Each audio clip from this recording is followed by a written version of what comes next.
Hi, Micayla with Indian Trail Animal Hospital, and I'm here with Dr. Gawel to answer commonly asked questions about spay and neuter process for cats. So what are the benefits of the spay and neuter process for cats? Yeah, that's a great question, Micayla.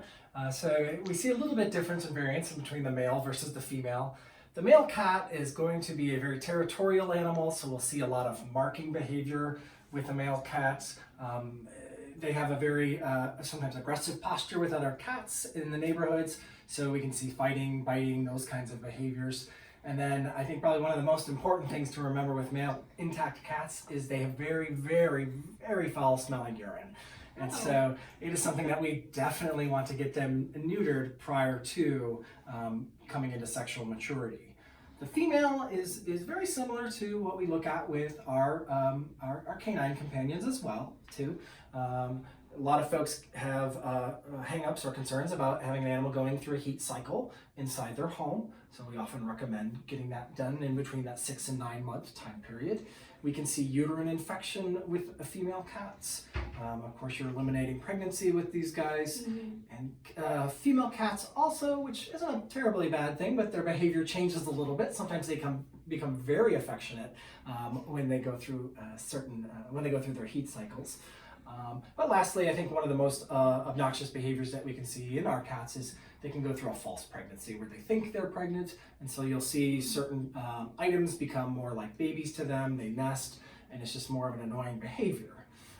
And then lastly, of course, health benefits. Uterine cancer, ovarian cancer is a possibility in our cats as well, too. So by getting them spayed, we eliminate that problem. Okay, so after going through all the benefits, I've decided that I want to go ahead and spay or neuter my cat. So what should I do beforehand? Absolutely. So I think the best thing to do is schedule an appointment to come in to meet with your veterinarian here at Indian Trail Animal Hospital. And they can go over and talk to you about what the requirements are for vaccinations. So here at Indian Trail, the two requirements that we want to have our cats before coming into the hospital are a rabies vaccine, as well as that feline distemper upper respiratory combination vaccine completed. We highly and strongly recommend having them get blood work done as well, so that we can look at their liver and kidney values, their red and white blood cells, and make sure that there's no other underlying disease problems or any concerns with handling the anesthesia prior to putting your pet under anesthesia. Okay, and what should I expect after surgery for cats? Absolutely. So I think that first 24 and 48 hours, you're going to have potentially a groggy male or female cat going home with you. So oftentimes we try to ask that cat definitely stays indoors.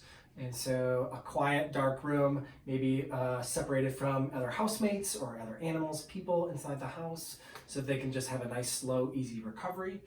And then usually you're going to meet with either a doctor or a surgery technician after the surgery, and they're going to go over what kind of signs to watch for, whether we're looking for hunched posture for pain, vocalizing, maybe some antisocial behaviors, any kind of sensitivity to touch, even if it's not at the surgical site, and then what to look for with the incision itself. So all these things can be, we can give you kind of tells on when you should call and let us know, and when the pain management that we send you home with and talk about might not be as successful.